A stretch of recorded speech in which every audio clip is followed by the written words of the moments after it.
He has no idea. The Nevada dirt is worth millions. Jason is an idiot. But I will make the old man sign the deed next week before we dump him in Sunset Nursing Home. Those words, spoken in a harsh, venomous whisper, floated through the cool evening air and hit me like a physical blow to the chest. I froze in the shadows of the balcony. Inside the luxurious dining room of Le Bernardin in Los Angeles, crystal glasses clinked and soft jazz played. It was my son Jason's engagement party, a night that was supposed to be a celebration of love and family. But out here, in the dim light of the terrace, the woman he was going to marry was casually plotting my demise over the phone. If you are listening to this right now, take a deep breath. Because what I am about to tell you is a story of absolute betrayal. But more importantly, it is a story of how I turned the tables and made them pay for every single ounce of their greed. Before I continue, hit the like button and subscribe to the channel, and let me know in the comments where you are watching from. It helps me share these stories with people who might be going through the exact same thing. Do not let anyone underestimate you just because you have silver hair. I stood there, perfectly still, letting the reality of her words sink into my bones. Sunset Nursing Home. It was a notoriously grim, state-run facility on the outskirts of the city, the kind of place where families drop off their elderly burdens and forget about them. I am 77 years old, but my mind is as sharp as it has ever been. I spent my entire career as a geologist, analyzing data, reading the earth, and surviving in harsh conditions. I am not some helpless old fool waiting to die. But to Sydney, my future daughter-in-law, I was just an obstacle standing between her and a fortune. And what a fortune it was. The Nevada dirt she was talking about was a 5,000-acre plot of barren land. My late wife, Clara, and I bought it 40 years ago for almost nothing. To anyone else, it looked like a useless expanse of dust and sagebrush. We used it to camp, to look at the stars, to escape the noise of the city. It was a place of beautiful memories. But Sydney, a ruthless commercial real estate broker, had somehow figured out that my barren desert was sitting on a gold mine. And she was right. But she had no idea just how right she was. My heart hammered against my ribs, not from fear, but from a sudden, terrifying clarity. Jason is an idiot, she had said. My own son. Was he in on this? Was my boy, the child Clara and I raised with so much love, really planning to lock me away in a miserable facility just to get his hands on my property? The pain of that thought threatened to drop me to my knees. But I did not fall. I swallowed the lump in my throat and forced my breathing to steady. I could not afford to be a grieving father right now. I needed to be a strategist. I took a step forward, letting my leather shoe tap loudly against the stone floor of the balcony. Sydney whipped around. The smartphone slipped from her fingers, but she caught it against her chest. Her eyes went wide, reflecting the ambient light of the city. For a fraction of a second, I saw absolute terror on her face. Her hand trembled, and the elegant stem of the wine glass she was holding snapped under her grip. The glass shattered, splashing expensive red wine across the toes of her designer shoes and leaving a jagged stem in her hand. She gasped, dropping the broken crystal. She stared at me, trying to calculate exactly how much I had heard. I let my shoulders slump. I relaxed my jaw and put on the blank, slightly confused expression of a tired old man. I blinked slowly, looking at the broken glass on the floor, then up at her face. "Oh, Tom," she gasped out, her voice pitching up an octave into a sickeningly sweet tone. "You startled me. I am so clumsy." She quickly shoved her phone into her designer clutch and took a step toward me, kicking the broken glass aside. Her face transformed instantly. The ruthless predator I had just listened to vanished, replaced by the caring, attentive future daughter-in-law she had been playing for the past year. "Everything all right out here, Sydney?" I asked, keeping my voice soft and slightly raspy, adding a slight tremor to my hands as I reached out to hold the balcony railing. "I heard you talking about Nevada." Sounded stressful. She let out a breathy, artificial laugh and reached out to gently touch my arm. "You know how it is in real estate, Tom. I am just dealing with a client's nightmare property in Nevada. It is a completely useless piece of dirt, but they are expecting me to sell it for millions. It is so frustrating. I just needed to step out and vent for a minute. Let us not talk about work tonight, okay? Tonight is about family." Family. The word tasted like poison coming from her mouth.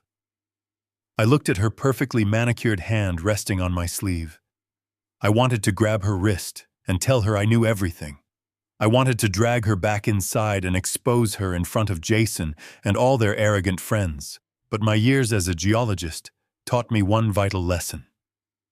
You do not start digging until you know exactly how deep the fault line goes. If I confronted her now, she would deny it. She would say I was confused. She would use it as proof that my mind was failing, giving them the perfect excuse to push me into that nursing home even faster. No, I needed to play the game. I needed her to believe her plan was working perfectly. "Well," I said, offering her a warm, naive smile, "do not work too hard, sweetheart. Jason is waiting for you inside. I think I am just going to head home early. The noise is giving me a bit of a headache, and I am feeling my age tonight." Her eyes lit up with a hidden, triumphant gleam. She bought it completely. To her, I was exactly what she wanted me to be. Weak, tired, and easily manipulated. "Oh, I am so sorry you are not feeling well, Tom," she cooed, her fake sympathy making my stomach turn. "Do you want Jason to drive you?" No, I will take a cab," I replied, waving a hand dismissively. "You two enjoy your night." I turned my back on her and walked slowly toward the glass doors. Every step took an immense amount of physical control. I kept my pace so slow, my posture slightly stooped, but inside a cold, dark fire had been ignited. When I walked through the dining room, I saw Jason laughing with his friends, raising a glass of champagne. He looked so happy, so successful. I realized in that moment that I did not really know the man my son had become. I walked out of the restaurant and into the cool Los Angeles night. I did not call a cab. I walked for a long time, letting the anger crystallize into a plan. Sydney thought she held all the cards. She thought the Nevada dirt was just a lucky real estate flip, but she forgot one crucial detail. I am the geologist who surveyed that land. I know exactly what is buried beneath that dirt. And over the next few weeks, I was going to use it to bury her. The morning sun was barely breaking through the blinds of my living room when the heavy thud of a car door echoed from the driveway. I was sitting in my armchair, nursing a black coffee, my mind still replaying the venomous words I had overheard on the balcony just hours ago. I did not have to look out the window to know who it was. The rapid, impatient footsteps marching up the porch stairs belonged to my son. Jason did not even bother to ring the doorbell. He used his spare key and pushed the front door open, striding in like he owned the place. At 42, Jason was the picture of corporate success. Or at least he tried very hard to be. He was wearing a custom-tailored navy suit, his hair slicked back perfectly, smelling of expensive cologne and misplaced confidence. Under his arm, he carried a thick, leather-bound portfolio. "Good morning, Dad," he announced, his voice booming with an artificial cheerfulness that made my skin crawl. "I know it is early, especially after the party last night, but I have some incredible news that just could not wait." I kept my expression mild, taking a slow sip of my coffee before setting the mug down on the coaster. "Good morning, Jason. You are up early for a Sunday. What is this incredible news?" He dropped the heavy portfolio onto my coffee table with a loud thud. He unzipped it and pulled out a stack of dense, legally bound documents, spreading them out in front of me like a magician revealing a winning hand. He sat down on the sofa opposite me, leaning forward with a wide, predatory smile. I have been working behind the scenes on something big for you, Dad. You know how much Sydney and I worry about your future. You're getting older, living alone in this big house, managing your finances. It is a lot. We want to make sure your retirement is completely secure, so you never have to stress about money or medical bills again. I nodded slowly, playing the part of the grateful, weary father. That is very thoughtful of you, Jason, but I am doing just fine. No, Dad, listen to me, he insisted, waving a hand over the documents. Sydney has some amazing connections in the commercial real estate sector. She pitched that old dusty plot of land you have out in Nevada to a few of her clients, and we hit the jackpot. A solar energy startup out of California is looking to build a new farm, and they want your land. He paused for dramatic effect, leaning in closer. They are offering $500,000, Dad. $500,000 for a piece of dirt that has been sitting there doing nothing for 40 years. He looked at me, his eyes wide, expecting me to gasp in shock and gratitude. A solar energy startup. $500,000. To the average person, it would sound like a miracle. But I am not the average person. I spent my entire career as a senior geologist. I mapped terrains, analyzed soil compositions, and consulted for some of the biggest mining conglomerates in the world. I know the Nevada desert better than I know the lines on my own hands. And I know that nobody builds a solar farm in that specific valley because the topography is completely wrong for solar panel arrays. It is surrounded by ridges that block the sun for half the day. That is a lot of money, I said softly, letting my voice waver just a little bit. Are you sure they are offering that much? I am positive, Jason said, tapping the contract. Sydney negotiated them up. She did this for you, Dad, because she loves this family. All you have to do is sign right here on the last page, and the money will be wired into your account by Wednesday. You will be set for the rest of your life. We will not have to worry about you struggling to take care of yourself. I reached into my shirt pocket and pulled out my reading glasses. My hands were perfectly steady, but I made sure to tremble slightly as I put them on. Let me just take a quick look, son. My eyes are not what they used to be, you know. I pulled the thick contract toward me and squinted at the first page. The purchasing entity was listed as Sunridge Horizon, LLC. It took me less than 3 seconds to recognize the structure. It was a classic shell company. The registered address was a post office box in Delaware, and the corporate clauses buried in the first few paragraphs were explicitly designed for subsurface mineral rights, not surface-level solar development. This was not a green energy company. This was a proxy buyer trying to acquire land blindly to avoid driving up market prices. This legal jargon, I muttered, rubbing my temples and sighing heavily. It gives me such a headache. There are so many pages here, Jason. You do not need to read the whole thing, Dad, Jason said, his voice tightening slightly. The artificial cheerfulness was starting to crack, revealing the desperate impatience underneath. It is a standard purchase agreement. I already read it. Sydney's lawyers already looked it over. It is ironclad. Just sign the back page. We need to lock this in before they find another property and pull the offer. I let out a long, slow breath, taking off my glasses and folding them carefully. It is a very generous offer, Jason, and I appreciate all the hard work you and Sydney have done. I really do, but your mother and I bought that land together. It means a lot to me. I cannot just sign it away on a Sunday morning without having my own lawyer look at it first.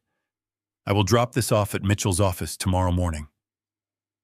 Jason's face flushed red. His jaw clenched, and the charming finance brother facade evaporated completely. Mitchell? Dad, Mitchell is a dinosaur. He will take 3 weeks to read this, and he will charge you $500 an hour just to tell you what I am already telling you. You are going to blow this deal." "I am not blowing anything," I said, keeping my tone gentle but firm, the unyielding stubbornness of an old man. "If this solar company really wants the land, they can wait a few days for Mitchell to read the contract. I am not signing anything until he gives me the green light. That is final." Jason stared at me, his eyes filled with a sudden, dark fury. For a moment, I thought he was going to yell. I could see the panic rising in his chest. He needed me to sign this today. He needed to lock in whatever kickback Sydney was expecting. But he knew if he pushed too hard, he would blow his cover as the caring son. "Fine," he snapped, snatching his hand away from the table. "Give it to Mitchell. But tell him to hurry the hell up. I am trying to help you, Dad. I am trying to make sure you do not end up a burden to us. And this is how you act. It is unbelievable." He stood up abruptly, grabbing his empty leather portfolio. He did not say goodbye. He just turned on his heel and stormed out of the house. The front door slammed shut behind him, rattling the picture frames on the wall. I stood up from my armchair and walked quietly to the front window, peering out through the blinds. Jason was standing by his expensive car. He was not getting in. His face was twisted in rage as he furiously typed a message on his phone. He was stalling. "Get the nursing home papers ready." I knew exactly what he was sending to her. I watched him finally get into his car and speed away. $500,000. It was an insulting offer, a pathetic attempt to blind me with what they thought was a lot of money to an ignorant old man. They thought I was a fool. They thought they could strip me of my assets and throw me away like garbage. I picked up the shell company contract and walked over to my desk to call Mitchell. The real game had officially begun. Mitchell Brandt did not practice law in a glass tower. His office was located in a concrete building downtown, smelling of old paper and intimidation. Mitchell and I had been friends 30 years. He was a ruthless attorney who treated contracts like battlefields. When I walked into his office on Monday morning and dropped Jason's portfolio onto his desk, he simply extended a hand, waiting for me to speak. I sat down opposite him. "Read the contract, Mitchell. My son brought it yesterday.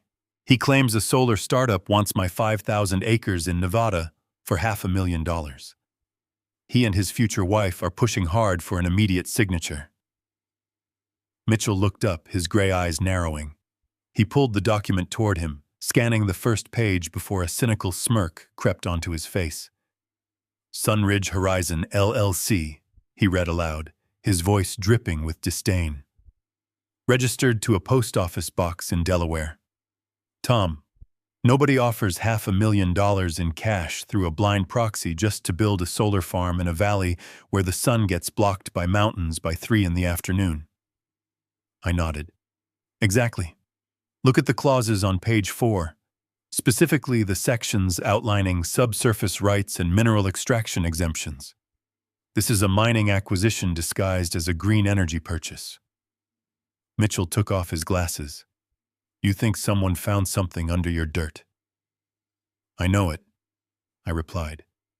"But I need you to prove it. Run a backdoor check on the financial backers of Sunridge Horizon. Follow the money.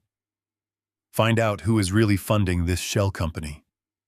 Mitchell cracked his knuckles, turned to his computer, and started typing. For the next 2 hours, the only sounds were the clacking of his keyboard and the hum of the air conditioner. I sat there sipping terrible coffee, my mind racing. I kept picturing Jason's desperate face when I refused to sign. Finally, Mitchell stopped typing. "Well, Tom, you were right. The money trail for Sunridge Horizon leads straight to the Cayman Islands, and from there it funnels directly into the corporate acquisition arm of Apex Dynamics." The name hit me like a freight train. Apex Dynamics was a global electric vehicle conglomerate. They were currently the largest manufacturer of EV batteries in the world. Why would an electric vehicle manufacturer want 5,000 acres of barren desert? Mitchell asked, staring at the screen. I opened my briefcase and pulled out a faded, meticulously drawn geological map I had created 30 years ago. I spread it over the contract on his desk and pointed a trembling finger at a red zone outlined in the center of the valley. Lithium, I whispered. White gold. When Clara and I bought the land, I ran soil samples. I found traces of lithium brine deposits deep underground. Back then, lithium was practically worthless. The technology for electric vehicle batteries did not exist yet, so mining it was a waste of money. But the geological landscape has not changed. Only the market has. Apex Dynamics must have run satellite surveys of the region recently. Mitchell stared at the map. Tom, if Apex Dynamics knows there is a massive lithium vein under your property, $500,000 is not a lowball offer. It is highway robbery. How much is it actually worth, Mitchell? Give me a conservative estimate based on current mineral rights. He typed numbers into his calculator, his jaw tightening. Based on the acreage and the market desperation for domestic lithium production, the surface and subsurface rights combined are worth an absolute minimum of $60 million. $60 million. The number echoed in the office. I felt the blood drain from my face. I gripped the arms of the chair to steady myself. Sydney is a commercial real estate broker, I said, my voice a hollow rasp. She brought this deal to Jason. She negotiated this. Mitchell leaned back, his eyes dark with understanding. She is not acting as a standard broker, Tom. She is a shadow broker. Apex Dynamics probably approached her firm to acquire the land quietly so the price would not skyrocket. She saw you own it. She knows you are old. She is facilitating the sale through this dummy corporation to keep you blind to the actual buyer and the actual value. And her payout? I asked, dreading the answer. For securing a $60 million asset for $500,000? Mitchell scoffed. Her kickback from the corporate acquisition fund would be astronomical. We are talking a massive cash finder fee, deposited directly into an offshore account the moment your ink dries on that paper. I closed my eyes. The image of my son flooded my mind. Jason pushing the contract across my table. Jason telling me he was trying to secure my retirement. Jason guilt-tripping me for hesitating. The crushing realization settled heavily on my chest, suffocating me. Sydney was ruthless, yes, but she could not have orchestrated this intimate betrayal without Jason's help. My own son was either dangerously manipulated, or he was a fully willing participant in a plot to rob his father of $60 million and throw him into a nursing home to silence him. Tom, Mitchell said softly, breaking the heavy silence. What do you want me to do? I can block this sale right now. I can draft a cease and desist. I opened my eyes. The old grief was gone. In its place was a cold, absolute resolve. No. Do not block anything yet. If we spook them, they will cover their tracks and find another way to take me down. I need to know exactly how deep my son is buried in this filth. I need to hear it from their own mouths. I stood up, gathering my maps and slipping them into my leather briefcase. Prepare a counter-strategy, Mitchell, but keep it entirely off the record. I have a special family dinner to plan. I left the office of Mitchell and drove straight to a specialized electronics store on the edge of town. I did not want anything bulky. I needed something professional. I walked out with a military-grade micro-voice recorder, no bigger than a flash drive. It cost me a small fortune, but it was designed to pick up whispers from across a crowded room. As I held the tiny piece of black plastic in my palm, I felt a profound sense of sorrow mixed with an icy determination. I was no longer just a father trying to understand his son. I was an investigator gathering evidence against a hostile target. The drive home was a blur of traffic and dark thoughts. I walked into my empty house, the silence feeling heavier than usual. I went straight to the living room. My furniture was old and heavy, the kind of pieces Clara and I had picked out decades ago. I knelt beside the large oak coffee table in the center of the room. It was the natural gathering spot. I carefully applied a strip of double-sided industrial tape to the back of the recorder and pressed it firmly against the rough wood underneath the table, completely out of sight. I ran my fingers along the edge to ensure it was secure. Once the trap was set, I stood up and pulled out my phone. I dialed his number. He answered on the second ring, his voice tight and guarded. "Hello, Dad. Have you talked to Mitchell yet?" I kept my voice warm and apologetic. "I did, Jason. He is reviewing the paperwork now. But listen, I feel terrible about how we left things yesterday morning. I know you are just trying to look out for me. I would love it if you and Sydney could come over for dinner tomorrow night. We can have a nice meal, open a good bottle of wine, and talk things through properly." I heard a muffled sigh of relief on his end, followed by the faint sound of him whispering to someone. "Sydney, no doubt." "We would love to, Dad," he replied, his tone instantly returning to that slick, artificial charm. "What time should we come over?" "7 works," I said. "I am going to make the famous beef stew. It will be just like old times." The following evening, I meticulously prepared the house. I set the dining table with our best plates and polished the wine glasses. I wanted the environment to feel perfectly normal, completely devoid of suspicion. At 6:15, I turned on the voice recorder under the coffee table. Its tiny red light blinked once and went dark, silently capturing the quiet hum of the refrigerator in the kitchen. I grabbed my coat, my car keys, and a heavy wrench from the garage. I left the front door unlocked, something I frequently did in this quiet neighborhood, which they knew very well. I drove my car about 3 miles down the road, pulling onto the shoulder of a deserted stretch of highway. I got out, took the wrench, and aggressively let the air out of my front passenger tire. It hissed loudly, the vehicle slowly tilting until the rim rested heavily on the asphalt. I wiped the dirt from my hands and got back into the driver's seat. At exactly 6:45, I called Jason. He picked up immediately, cheerful and expectant. "Hey, Dad, we are just pulling into your neighborhood. We brought that wine you like." My voice was breathless, tinged with perfectly manufactured panic. "Jason, I am so sorry. I ran over something sharp on the highway coming back from the grocery store. My front tire is completely flat, and the rim is damaged. I am stranded on the side of the road." "Oh no," Jason said, though I could hear the faint edge of annoyance in his voice. "Do you need me to come get you?" No, I insisted quickly. "I already called the roadside assistance truck.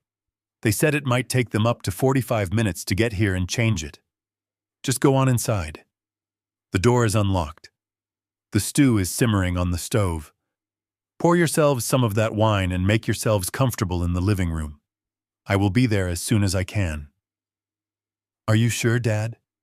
Her voice chimed in from the background, dripping with fake concern.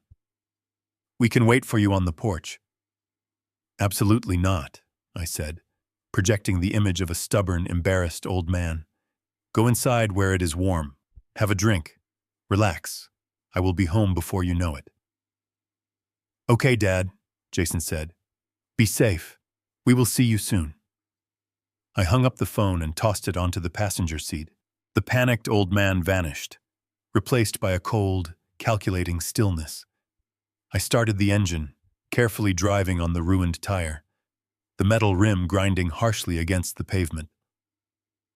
I drove just far enough to reach the end of my own street, pulling into the shadows of a large oak tree where I had a clear line of sight to my front porch. I turned off the engine and sat in the darkness. Through the windshield, I saw his sleek black car parked in my driveway. The lights in my living room were on. They were inside. They were sitting right next to the oak coffee table. For 45 minutes, I sat in the freezing car, watching my own house like a stranger. My hands gripped the steering wheel so tightly, my knuckles turned white. The silence of the neighborhood was deafening. Every minute felt like an hour. I knew the tiny device was currently recording their unfiltered thoughts, capturing the raw, ugly truth they hid behind their smiles. I was about to discover exactly who my son had become and what they were truly planning to do with the rest of my life. The dashboard clock finally hit 7:30. I drove my crippled car down the dark street toward my driveway, parking at an awkward angle to sell the tow truck lie perfectly. I smoothed my expression into exhausted relief and walked heavily to the front door. The rich smell of beef stew filled the hallway, masking the betrayal lingering in the living room. Jason and Sydney were on the sofa, wine glasses drained. "Oh, Dad," Jason said, jumping up with manufactured concern. "Did the truck finally show up?" "Yes," I sighed, leaning against the doorframe. "They put the spare on, but it took forever. I am exhausted. I cannot host dinner tonight. I am sorry." Sydney stood up smoothly, adjusting her expensive designer skirt. "Do not apologize, Tom. Your safety matters most. We will pack up the stew and let you rest." They played the perfect caring children flawlessly. Within 10 minutes, they boxed up the food and left, kissing my cheek. I stood in the doorway, watching their taillights disappear into the night. The frail old man persona vanished immediately. I locked the heavy deadbolt, slid the chain across, and marched straight into the living room. I dropped to my knees beside the coffee table and reached underneath. My fingers brushed the micro recorder. I peeled it off the wood, the industrial adhesive giving way with a soft tear. I walked into my study, sat at my desk, and plugged the device directly into my laptop. The audio file popped up instantly. It was exactly 42 minutes long. My hand hovered over the computer mouse. Clicking play would irrevocably destroy the family I thought I had, but I needed the absolute truth, no matter how much it hurt. I clicked play and leaned back in my chair. First, there was only the sound of wine pouring and glasses clinking. Then, Jason spoke. His voice was completely different from his confident tone. It was thin, shaking, and laced with pure panic. "Sydney, I cannot hold them off much longer," he said, his breath hitching audibly. "They know where my office is. They know where we live." Sydney sighed sharply, sounding incredibly annoyed. "Keep your voice down. Drink your wine and stop acting like a child." "I am not acting like a child," Jason hissed defensively. "I owe $3 million. $3 million, Sydney. These are Vegas loan sharks. If I do not have the money by the end of the month, they are going to break my legs. They threatened to come to the wedding." I closed my eyes, nausea washing over me. $3 million in gambling debt. My son was a desperate degenerate who had gambled his life away to violent criminals. I felt a brief flash of pity, but it was snuffed out by Sydney's next words. "I told you I would handle it," she said, her voice dropping into a chilling register. "The Apex Dynamics deal is moving forward. When your idiot father signs that contract, Apex wires my offshore account a $5 million finder fee. I will use $3 million to wipe your slate clean with the Vegas guys. You will be completely free." Jason let out a pathetic sob of relief. "Thank you. Oh God, Sydney, thank you so much." "You are not getting it for free, Jason," she snapped, dripping with venom. "I am not paying $3 million for a husband with massive baggage. If I save your miserable life, you do exactly what I say regarding your father." The silence was heavy. "What do you mean?" Jason asked timidly. "I mean he is a huge liability," she replied. "Once he signs the land over, the money goes to him. We need total control of that money, and we need him out of the way before he realizes what the property was actually worth. You are going to file for medical power of attorney. You will tell the judge he has severe dementia. Then we are putting him in Sunset Nursing Home." "Sunset," Jason whispered. "Sydney, that place is a literal prison for old people." "It is cheap and secure," she retorted. "He is 77. He will not know the difference. It is him or you. Choose right now. Do you want your legs broken or your father in a home?" The silence stretched for 10 agonizing seconds. Then my son betrayed me. "Fine," Jason whispered weakly. "We will put him in Sunset." The recording captured their glasses clinking in a celebratory toast. I reached out with a steady hand and finally pressed stop. The silence in my study was absolute. I just sat there quietly, staring at the blank computer screen. I waited for the tears to come. I waited for the crushing heartbreak a father should feel when his only child agrees to lock him in a medical prison just to save his own skin. But the tears did not fall. The heartbreak never arrived. Instead, something inside me simply died. The unconditional love, the protective instincts, the parental forgiveness, it all turned to ash. I realized the boy I had raised was gone, replaced by a coward who would sell my freedom to a sociopath to clear his massive debts. I was completely alone in the world now. But being alone meant I had no attachments to hold me back. A profound, icy calmness settled over my mind. The grief was gone, replaced by a pure, calculated thirst for vengeance. They wanted to play a sick game with my life. They wanted to strip me of my dignity and throw me in a cage. I opened my heavy wooden desk drawer and pulled out a fresh yellow notepad and a black ink pen. I was not just going to stop their pathetic plan. I was going to dismantle their entire lives, piece by piece, until there was absolutely nothing left for them but complete and utter ruin. The game had changed, and I held the winning hand. The morning sun crept through the blinds of my study, casting shadows across the floor. I had not slept. Instead, I spent the entire night outlining my strategy. Every move they made, I countered with a calculated strike. By 8 o'clock, my plan was flawless. I dialed my son's number. It rang 3 times. His voice was cautious. "Hello, Dad," he said smoothly. "Are you feeling all right today? You sounded shaken up last night." I took a deep breath and let out a long sigh. I made sure to sound exhausted, letting my voice crack slightly to sell the illusion of a defeated old man. "I am feeling my age today, Jason," I murmured softly. I spent the whole night awake, thinking about our conversation, about my future, about not wanting to be a burden to you and Sydney. I heard a sudden shift in his breathing. The caution vanished, replaced by eager attention. "You are never a burden to us, Dad," he lied flawlessly. "We just want to make sure you are secure." "I know, son," I replied. I realize now that I was being stubborn. I spoke to Mitchell and you were right. He is an overcautious dinosaur who wants to complicate things. I trust you, Jason. I am ready to sign the contract and sell the land. There was a moment of stunned silence. I could almost hear the frantic gears turning in his head. Then came the sound of a hand covering the receiver, followed by hurried whispers. He was telling Sydney.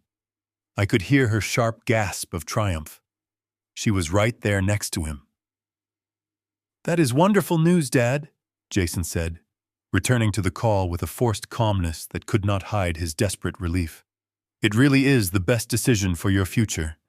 I will come over right now with the paperwork, and we can finalize it before lunch." "No," I said firmly, injecting enough stubborn pride into my voice to make it believable. "I am not signing it on a random Tuesday morning. If I am giving up the land your mother and I bought together, I want to do it my way." Jason hesitated. "What do you mean, Dad?" "Friday night is your rehearsal dinner," I continued. "All your friends will be there. Sydney's family will be there. I want to present the signed contract to both of you as my official wedding gift. A public blessing, from me to you and your future wife. I want everyone to see that I am providing for your future." Another muffled silence. This time I heard Sydney's voice clearly through the background. "Let him do it," she whispered sharply. "It will make us look amazing in front of my parents. Let the old fool have his moment of glory." Jason uncovered the phone. "That sounds beautiful, Dad. We would be honored to receive it at the dinner. It means the world to us." "I want Sydney to hand me the contract and the pen at the dinner," I added, twisting the knife deeper. "Since she worked hard to find this buyer, it is fitting that we share that moment together." "Absolutely," Jason agreed. "She will have everything prepared for you." "Thank you, Dad. You have no idea how much this helps us." "I know exactly how much it helps you," I said quietly. "I will see you both on Friday." I ended the call and tossed the phone onto my desk. A cold smile touched my lips. They took the bait without hesitation. Sydney was so blinded by greed that she could not resist a public spectacle. She wanted to stand in front of her wealthy family, accepting a massive financial gift from a man she planned to lock in a nursing home. She wanted to play the gracious daughter-in-law while robbing me blind. It was the perfect setup. She was going to build her own pedestal, and I was going to kick it out from under her. I stood up and walked over to the filing cabinet. I unlocked the bottom drawer and pulled out a thick binder. Inside were the original geological survey maps of the Nevada property, complete with detailed topographical charts and the exact coordinates of the subterranean lithium deposits. I had drawn these maps myself decades ago. They were irrefutable proof of what lay beneath the desert floor. I carefully placed the binder into my leather briefcase, snapping the brass locks shut with a satisfying click. Next, I pulled out the deed to the land, ensuring every document was perfectly organized. My mind was sharp and focused. I walked back to my desk and picked up my phone one last time. I dialed a number I knew by heart. Mitchell answered on the first ring. "Tell me you have a plan, Tom," he said. "I have a plan, Mitchell," I replied. "I just got off the phone with Jason. They think I am signing the land over to their dummy corporation at the rehearsal dinner this Friday. They think they have won." "Excellent," Mitchell muttered. "What is our next move?" "Our next move is to cut the shadow broker entirely out of the equation," I said smoothly. "I need you to get us an emergency meeting with the executive board of Apex Dynamics. Tell them it concerns a $50 million mineral acquisition in Nevada that is about to slip through their fingers. Consider it done," Mitchell said, his voice dropping into a serious tone. "When do we leave?" I grabbed my briefcase, feeling the comforting weight of the truth inside it. "Pack a bag, Mitchell," I instructed, "and book us a private jet. We are flying to Silicon Valley today." I hung up the phone. The game was in motion. They thought they were dealing with a frail old man ready to surrender. But they were about to learn a harsh lesson.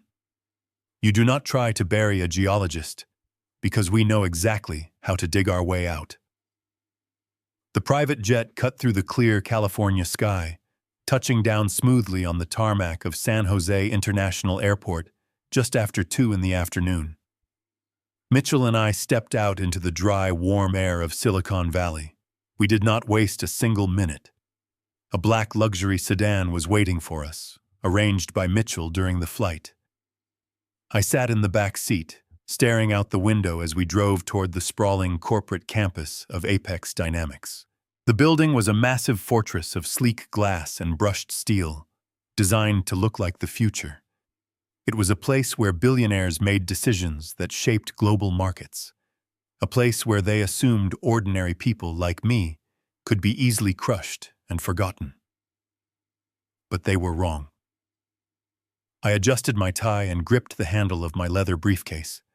I was not an ordinary person, and I was not about to be intimidated by a building.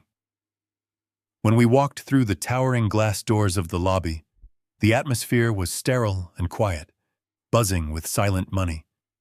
The security desk was manned by 4 guards in sharp suits, backed by a digital turnstile system that required encrypted corporate badges.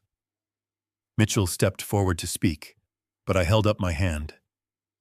I did not need a lawyer to get through this door. I needed leverage. I walked up to the lead security officer and handed him a plain white business card.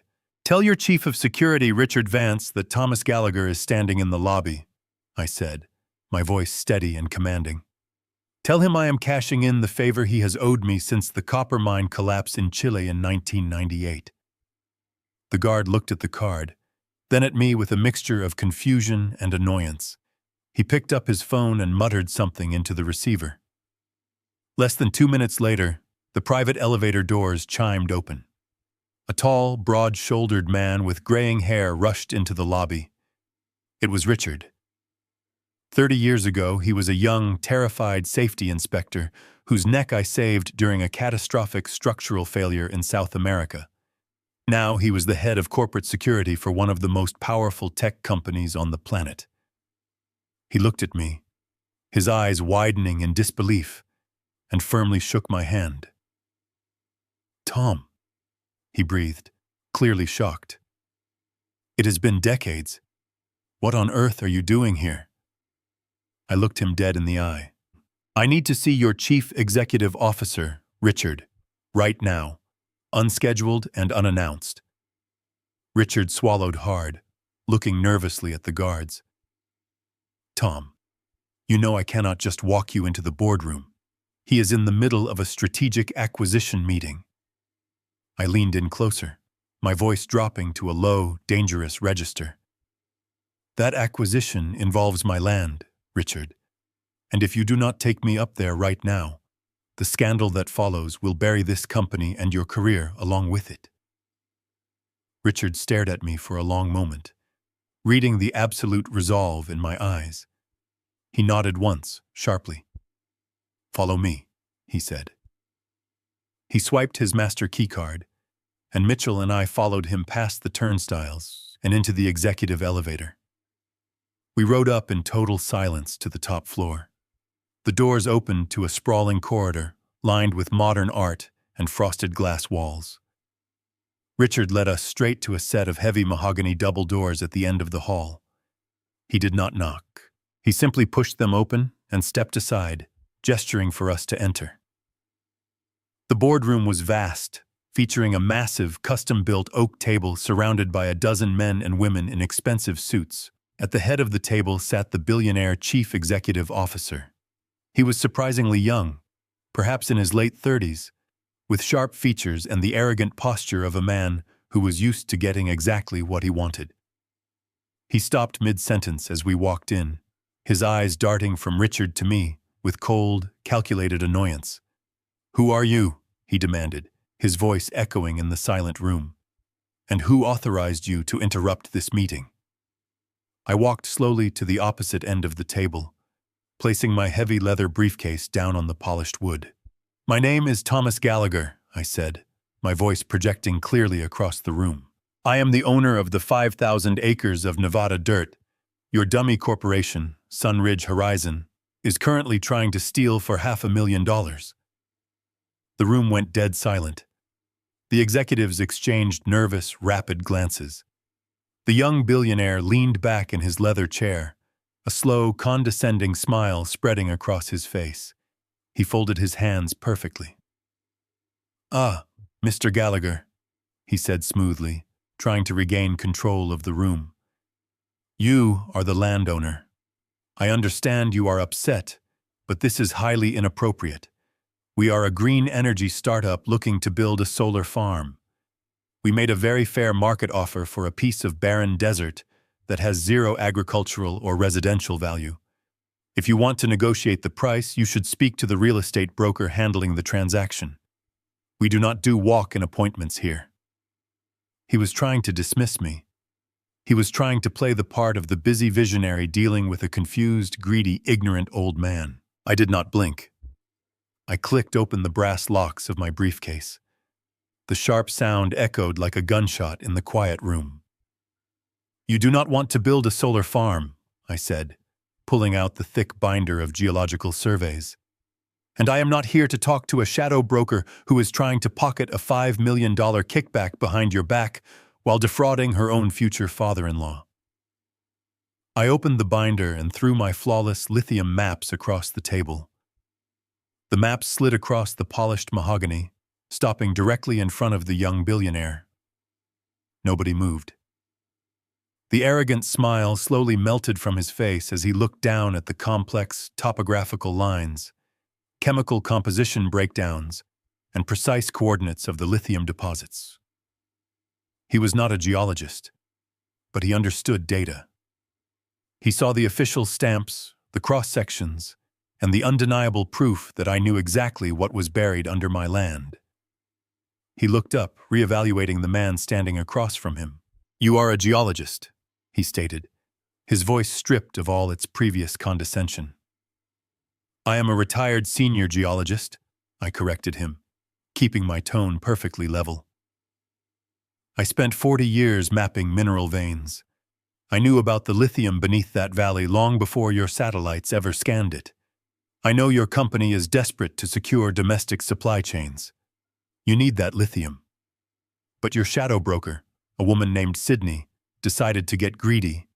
She set up a dummy corporation to buy the land for $500,000, planning to pocket a $5 million finder fee while simultaneously defrauding her future father-in-law. Namely, me." A murmur of alarm rippled through the executives.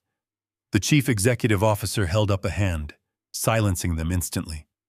He leaned forward, resting his elbows on the table. He looked at me with cold corporate calculation. His proxy acquisition strategy was completely compromised. "Assuming what you say about the broker is true, Mr. Gallagher," he said smoothly, "what exactly is it that you want? You did not fly all the way to Silicon Valley just to show me old maps. You came here to make a deal. Let us hear it." I placed my hands flat on the table. "I will sell you the exclusive subsurface mining rights to the entire 5,000 acres. You get the lithium, but I retain full ownership of the surface rights. You will lease the land you need for your extraction facilities directly from me, ensuring the property remains untouched. The price for the subsurface rights is not $60 million, the current market value. I will sell it to you today, right now, for $45 million. The room erupted in hushed whispers. The young billionaire stared at me, his mind racing through the numbers. $45 million was a massive discount for a verified lithium vein. He knew it was a steal, the kind of acquisition that would send his stock prices soaring. But he also knew there had to be a catch. A man crashing a boardroom meeting does not hand over a $15 million discount out of kindness. "That is a very generous offer," the chief executive officer said, his eyes locking onto mine. "But in business, generosity always comes with a condition. What is yours?" "My condition is non-negotiable," I replied, my voice turning to ice. "You will cut the broker out completely. Right now, you will draft a formal letter of termination for Sydney and her brokerage firm, citing breach of contract and attempted financial fraud. I want that letter signed on your official letterhead. Furthermore, your legal team will immediately forward all correspondence and evidence of her fraudulent proxy scheme directly to the Federal Bureau of Investigation. You will hand her over on a silver platter." The chief executive officer blinked, taken aback by the sheer ruthlessness of the demand. He looked at his lead corporate counsel, a sharp woman to his right. She leaned over and whispered in his ear, nodding. They knew Sydney had broken federal laws by manipulating a real estate transaction through a shell company.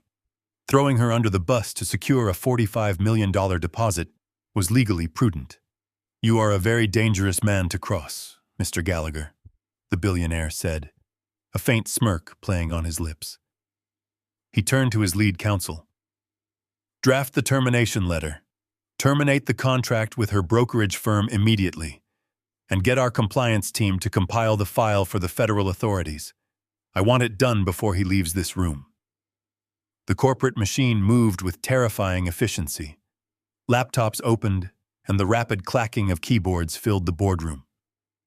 Mitchell stood by my side, reviewing every clause of the mining rights agreement as it was drawn up.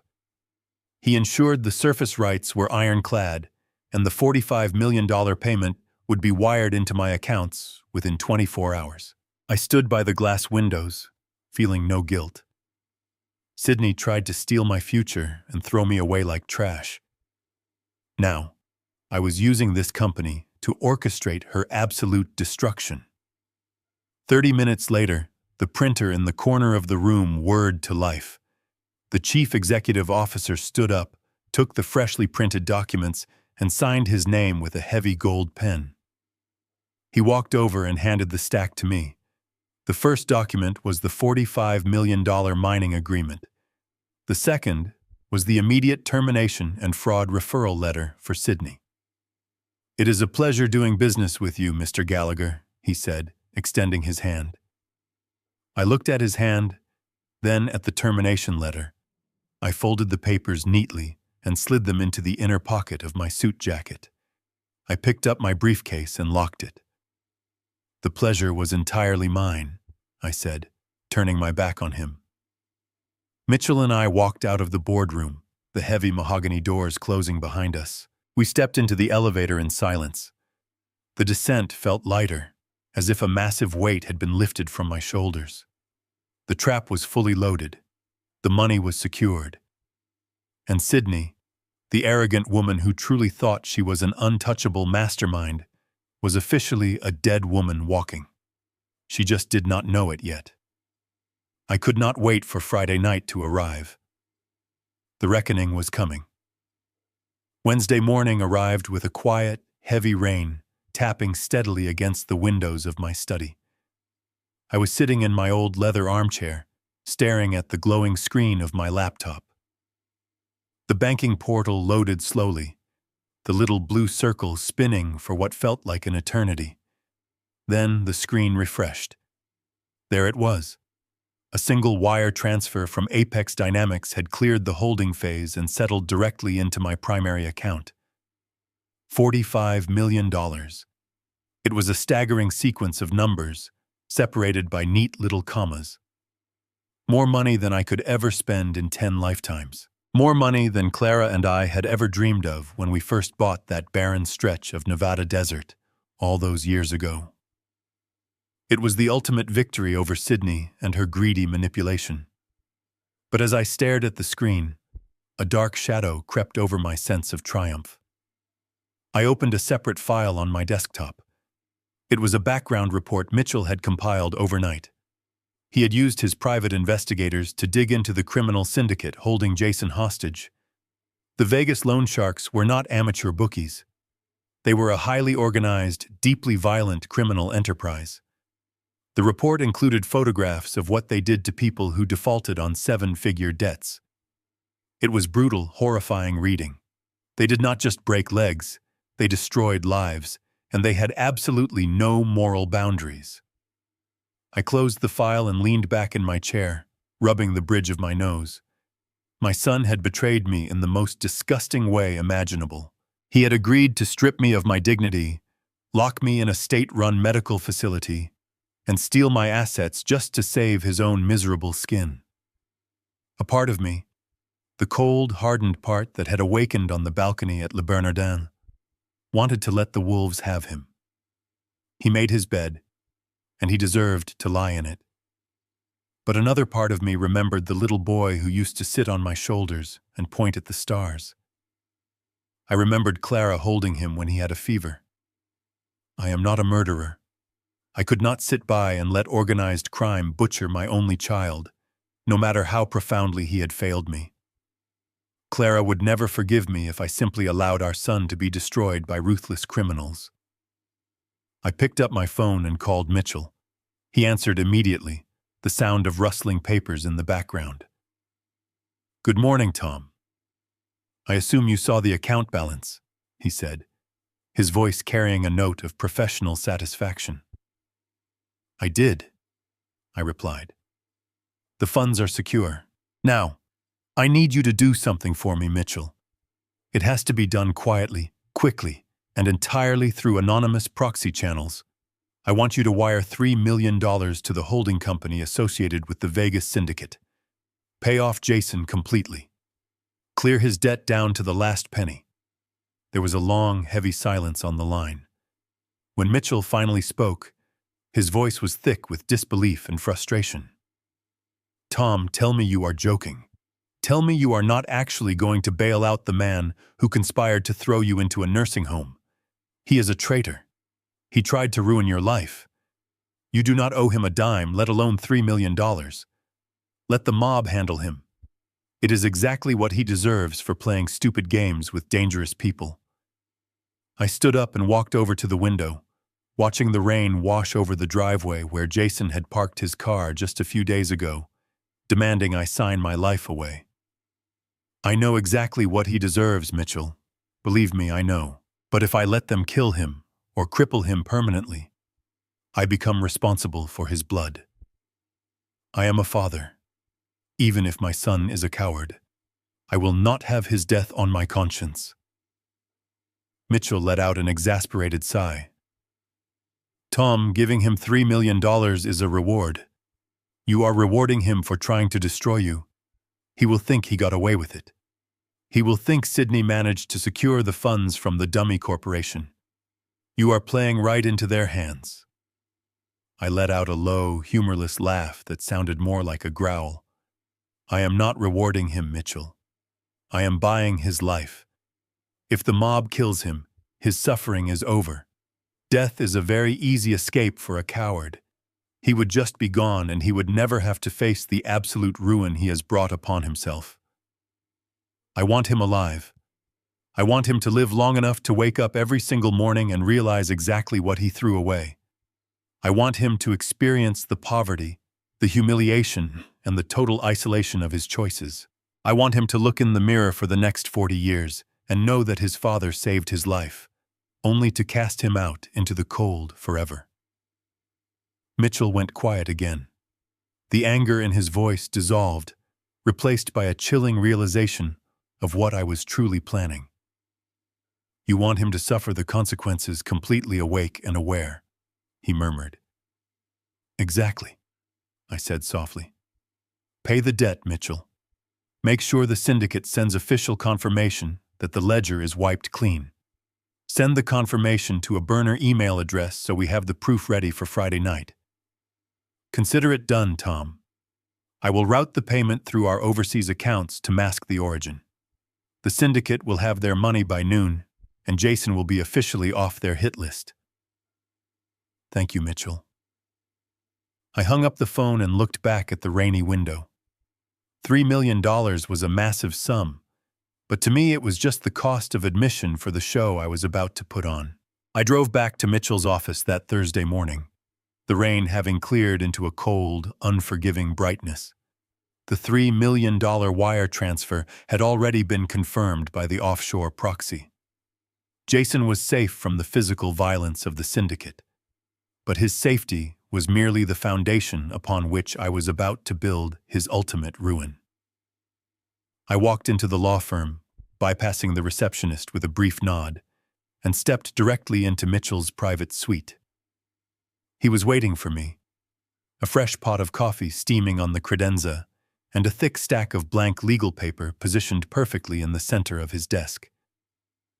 Today we rewrite history, I said, taking my seat across from him. I want a new will drafted immediately.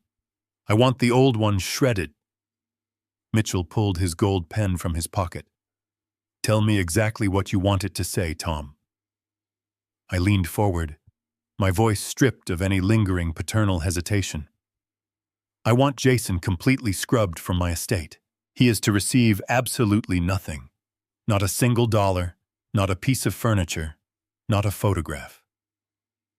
I want a specific exclusion clause written into the document stating that I am intentionally disinheriting my son, Jason Gallagher. Add language making it clear that any legal challenge he attempts to mount will automatically forfeit even his right to attend my funeral. Mitchell nodded, his pen scratching rapidly across the legal pad. The scratching sound felt like a final severing of the bond that had once defined my life. Now, I continued, we have $42 million sitting in my primary account. I refuse to let that money sit idle, and I certainly refuse to let it become a target for whatever desperate lawsuits Jason or Sydney might try to file after Friday night. I want you to establish an irrevocable blind trust. The trust will be named the Clara Gallagher Memorial Foundation. Mitchell paused, looking up with a soft expression of respect. Clara would love that, Tom. What are the parameters? The parameters are absolute, I stated. The trust will be managed by an independent board of directors, entirely insulated from me or any of my descendants. The funds are to be strictly allocated to geological scholarships for underprivileged students and the preservation of natural state parks. Once the money is transferred, it cannot be undone. Not even by me. It will be legally completely out of Jason's reach forever. I want the paperwork filed and the transfer initiated today. Mitchell typed the instructions into his secure terminal. The trust will be established by the end of the business day. The funds will be locked down tight. Is there anything else? I stood up and walked over to the large window overlooking the bustling downtown streets. I watched the tiny cars navigating the traffic below, feeling a profound sense of detachment from the world I used to know. There is one more piece of leverage I need to eliminate, I said, turning back to face him. 5 years ago, when Jason got his first major promotion in the finance sector, I bought the luxury apartment he currently lives in. It was meant to be a generous gift to help him build his life. However, I deliberately kept the deed entirely in my name to protect him from property taxes while he built his investment portfolio. He has been living there rent-free for half a decade, assuming it was practically his own property. Mitchell smiled, a slow, predatory grin that told me he knew exactly where this was going. And since the deed is registered strictly under your name, he is legally nothing more than a month-to-month tenant living at the grace of the property owner. Precisely, I agreed, walking back to the desk and sitting down. I want that upscale apartment listed for sale on the open market this afternoon. Call Richard at the real estate agency we usually use for corporate properties. Tell him to price it aggressively for a quick cash sale. I want buyers walking through that front door taking tours by next week. And as for Jason, I added, feeling a cold, righteous satisfaction settling deep in my chest. Draft an immediate eviction notice. Given that I own the property outright and there is absolutely no formal lease agreement holding me back, I want the maximum legal pressure applied to his living situation. I want the process server to deliver the formal eviction notice to the apartment door at precisely 9 o'clock on Monday morning. By the time he wakes up to his new reality next week, he will not even have a roof over his head to hide under. Mitchell finalized the notes on his computer, his fingers flying across the keyboard with practiced efficiency. He opened a specific legal template, adjusted the property address, and hit the print button. The heavy laser printer in the corner hummed to life, spitting out a crisp, white document. Mitchell handed me the formal eviction order across the mahogany desk. I read the dense legal language, absorbing every single word commanding the immediate vacation of the premises by the current occupant, Jason Gallagher. It stated that he had 48 hours to remove all personal belongings from the property before local law enforcement would be brought in to physically remove him and change the deadbolts. I took my gold pen from my pocket and signed my name with a heavy, deliberate stroke at the bottom of the page. The ink dried almost instantly. I slid the document back to Mitchell. "It is perfect," I murmured softly. "Keep this safe until Monday morning. Let him enjoy his rehearsal dinner tomorrow night. Let him drink expensive champagne and celebrate his brilliant plan to put his father in a miserable facility. Let him believe he has won the ultimate prize. Because when the hammer finally falls, it is going to crush everything he has ever valued." Friday afternoon arrived with a heavy, suffocating stillness. The kind of oppressive quiet that always precedes a devastating storm. I stood in the center of my bedroom, surrounded by the familiar scent of old wood and the faint memory of Clara's favorite lavender perfume. The afternoon sun filtered through the sheer curtains, casting long shadows across the hardwood floor. It was exactly 4 o'clock. The rehearsal dinner was scheduled to begin at exactly 7 in a very private dining room in Beverly Hills. I had just 3 hours left to prepare myself for the absolute destruction of my own family. I walked over to the oak wardrobe and pulled open the heavy doors. I bypassed the sweaters and flannel shirts I usually favored these days. Instead, I reached into the back and pulled out a charcoal-tailored suit. I had not worn it since Clara's funeral 5 years ago. I laid it carefully on the bed, smoothing out the invisible wrinkles. I went into the bathroom, turned on the hot water, and lathered my face with shaving cream. I picked up my old silver safety razor and stared at my reflection in the fogged mirror. I looked old. The deep lines around my eyes and the white of my hair were undeniable proof of my 77 years. But my eyes were completely different. The tired father who stood on that balcony on Sunday night was gone forever. The eyes staring back at me were sharp, cold, and entirely unyielding. I dragged the razor across my cheek, scraping away the white stubble until my skin was perfectly smooth.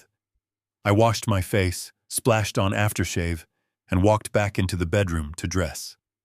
I put on a white shirt, fastening each button with slow, deliberate precision.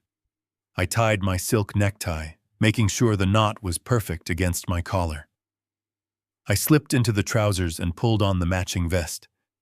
I felt an unexpected surge of strength as the fabric settled over my shoulders. I was not going to this dinner as a frail, confused old man begging for scraps of affection. I was walking in as an executioner. I sat down on the edge of the bed to lace up my leather Oxfords. When I finished, I looked up at the mahogany nightstand. Sitting there, encased in a silver frame, was a photograph of Clara. It was taken on our 30th wedding anniversary. She was smiling, her eyes crinkling at the corners, radiating that boundless warmth that always held our family together. I reached out and gently traced the edge of the silver frame with my index finger. "I am sorry, Clara," I whispered into the empty room. My voice was thick, but my hands were completely steady. "I know this is not what you wanted for him. I know you loved him with everything you had. You always saw the best in Jason, even when he was a young boy, and he would lie to get out of trouble. You always believed he would grow into a good, honorable man. I believed it too. But we were wrong." I picked up the photograph and held it close to my chest.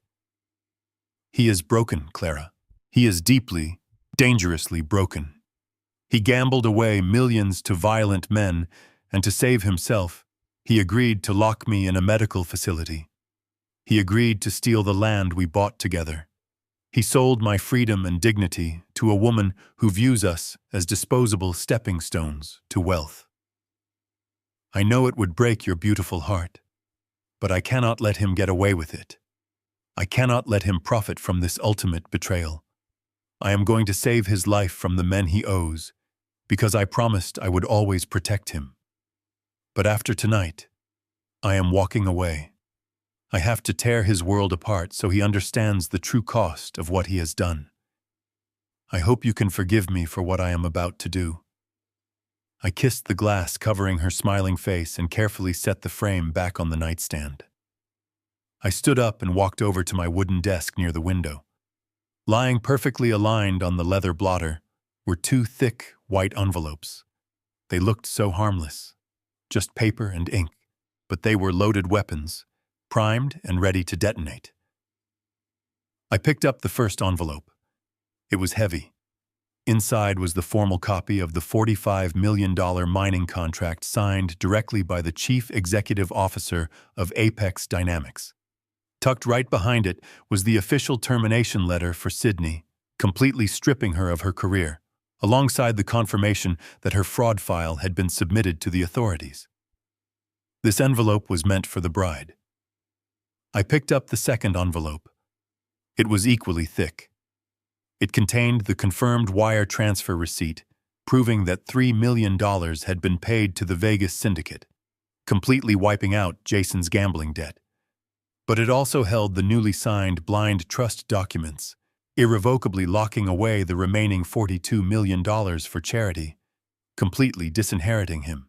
And at the very back of the stack was the formal, court-ordered eviction notice for his luxury apartment, effective Monday morning. This envelope was meant for my son. I slipped the first envelope into the left pocket of my suit jacket. I slipped the second envelope into the right pocket. I felt their weight against my ribs, a physical reminder of the devastation I was carrying. I put on my watch, grabbed my keys, and picked up my walking cane from the corner of the room. I did not need the cane to walk, but it was a crucial prop for the performance I was about to give.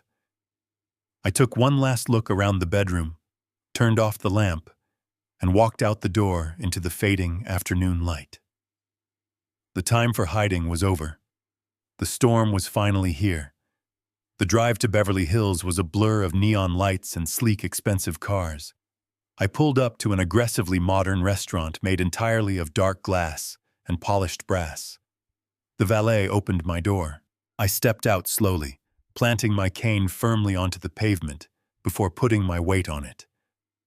I let my shoulders droop, adopting the fragile posture of an old man who had outlived his usefulness. Inside my jacket pockets, the two thick envelopes pressed against my ribs. I walked through the softly lit corridors. As I approached the heavy oak doors, loud laughter spilled into the hallway. I took one final breath and pushed the doors open. The room was a masterclass in superficial opulence. Massive crystal chandeliers hung from the vaulted ceiling, casting a golden glow over banquet tables covered in white silk. Waiters in tailored tuxedos glided smoothly through the room, carrying silver trays loaded with champagne. I stood near the entrance, leaning heavily on my cane. On one side stood Jason's friends, slickly dressed men boasting about investments. On the other side was Sydney's family. They were a portrait of inherited wealth and quiet snobbery. The women wore heavy jewelry and tight smiles, while the men held their drinks with practiced superiority. Nobody noticed me at first. I was just an invisible ghost haunting their celebration. I began my deliberate shuffle into the room. Every single step was a carefully calculated performance. I let the rubber tip of my cane tap loudly against the marble floor. Sydney's parents, Richard and Patricia, were standing near the bar. Patricia spotted me first. I saw the immediate flash of disgust cross her face before she pasted on a polite smile. She nudged her husband. Richard turned, his eyes sweeping over my charcoal suit before he stepped forward. "Tom," he said loudly, using the exact tone one might use to address a confused child. "We were starting to wonder if you got lost. Can I get a waiter to fetch you a chair?" I offered them a smile, cupping my hand behind my ear. "What was that, Richard?" I asked. "A chair."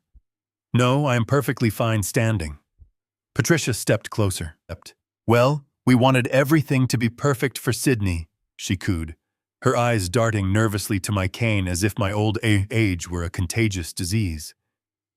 I nodded agreeably, pretending not to notice the condescension. I turned my gaze toward the center of the room. Jason and Sydney were holding court near the head table. Jason looked handsome in a custom-tailored tuxedo, but there was a tight look around his eyes. He was drinking his expensive champagne far too quickly. Terrified of the Vegas syndicate he thought was coming to break his legs, he was waiting for my signature to save his life. Next to him stood Sydney, looking radiant in a sleek crimson gown. She was laughing at a joke, the picture of a carefree bride. She was in her element, oblivious to the impending disaster.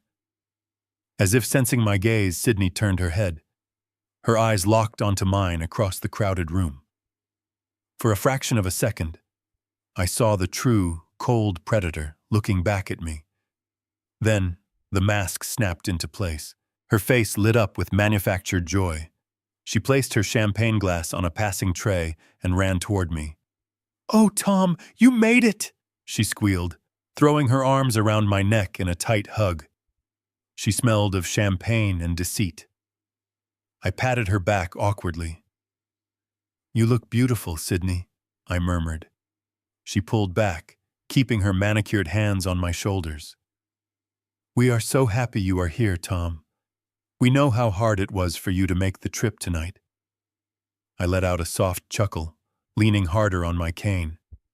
"Well, I could not miss a night like this. I told Jason I had something very special for the two of you." Sydney's eyes dilated. The greed in her pupils was unmistakable. She knew exactly what I was talking about. "Oh, Tom, you did not have to do anything like that," she lied, her voice carrying just enough volume for her parents to hear. She did not let go of my arm. Instead, her grip tightened. She turned to face the entire room, hooking her arm aggressively through mine. "Everyone," she announced, her voice cutting through the chatter. She began pulling me toward the center of the dining room. I stumbled, a reaction to her sudden tug, but I recovered quickly, shuffling along beside her. Jason watched us approach, his face pale, his eyes fixed on the inside pocket of my jacket. The conversations in the room began to die down. Sydney guided me to the small clearing in front of the head table. She picked up a silver spoon and tapped it lightly against a crystal glass. A clear chime echoed through the silent room. "Thank you all so much for being here tonight," Sydney said, projecting her voice with the practiced ease of a seasoned broker. "This night is already so incredibly special, but it is about to become even more meaningful. My wonderful future father-in-law, Tom, has come all this way despite his frail health, and he has told us that he has a very special blessing he wants to share with Jason and me tonight, in front of all of you." She turned to me, beaming with a smile so toxic it could have stripped paint from the walls. She stepped back, giving me the floor, expecting me to hand over the rights to my land and my dignity. I looked around the entire room, meeting the expectant eyes of the wealthy crowd. Then I looked at Jason, who was holding his breath. And finally, I looked directly at Sydney. I smiled gently, planting my solid wooden cane firmly on the ground, and reached into the inside pocket of my heavy suit jacket. But before my hand could fully emerge from the inner lining of my jacket, Sydney stepped directly in front of me. She moved with the swift, aggressive grace of a predator who's closing in on its prey, blocking my movement entirely. In her hands, she held a sleek, leather-bound folder and a heavy gold fountain pen. She opened the folder with a sharp flick of her wrist, revealing the crisp white pages of the fraudulent Sun Ridge Horizon contract. This was the document that would strip me of my $50 million asset for a fraction of a penny on the dollar. She held the folder up high so the entire audience could see it, presenting it as if it were a prestigious diploma or a philanthropic award. The crowd clapped politely, completely unaware of the toxic poison hidden in those legal pages. Sydney leaned in close, her cheek pressing against mine in a gesture that looked to the room like a deeply affectionate embrace. But her lips brushed my ear, and her whisper was as cold and sharp as a razor blade. "Just sign it, old man," she hissed, her voice vibrating with impatient malice. "Do not make a scene. Just sign the paper and go back to your seat." She pulled back smoothly, her face instantly transforming back into the radiant, loving bride.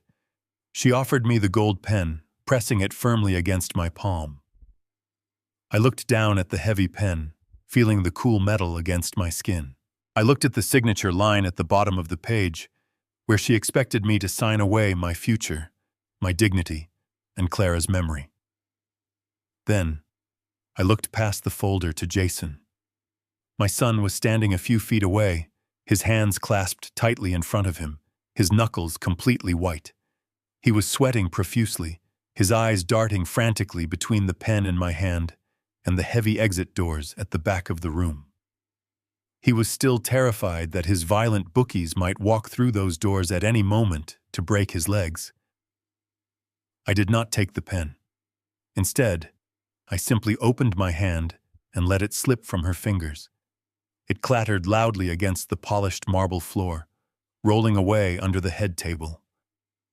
Sydney's fake smile twitched violently. A sudden flash of genuine panic crossed her eyes, but she quickly masked it, bending down in her expensive crimson gown to retrieve it. While she was distracted, I reached out and gently took the microphone from her other hand. I turned my body slightly, addressing the entire room of wealthy, expectant guests. I held the microphone close to my mouth, making sure my voice would carry over the soft hum of the air conditioning and the clinking of champagne glasses. "Family is a very complex thing," I began, my voice steady, projecting a warm, nostalgic tone that immediately captured the attention of every single person in the room. When my late wife Clara and I first bought a large piece of land out in the Nevada desert 40 years ago, people told us we were absolutely crazy. They said it was just a barren stretch of useless dirt. They said it had no value, no potential, and no future. But Clara and I knew better. We knew that sometimes the most valuable things in this world are hidden deep beneath the surface, just waiting for the right person to come along and recognize their true worth. A soft murmur of appreciation rippled through the elegant crowd. I saw Patricia, Sydney's mother, put a hand over her diamond necklace, completely taken in by my sentimental act. I kept my eyes scanning the room, making eye contact with the various finance executives and real estate investors who had come to celebrate their ruthless colleague. "We held on to that land," I continued, my voice growing slightly louder, filling the expansive dining room, "because we truly believed in the future. We believed that one day it would provide for our family in ways we could not even imagine. Raising a son, watching Jason grow into the man standing before you today, required that exact same kind of belief. It required absolute, unconditional trust. Trust that the values his mother and I instilled in him would guide his choices in the corporate world. Trust that when the time finally came, he would know the clear difference between right and wrong. And most importantly, trust that he would always understand the true value of loyalty." I paused, letting the heavy silence stretch out, allowing the emotional weight of my words to settle over the audience. To the wealthy people sitting in that room, it sounded like the ultimate loving tribute from a proud, aging father.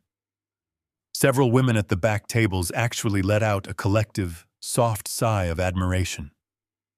I heard a man near the bar whisper to his wife that it was the most touching speech he had ever heard at a rehearsal dinner.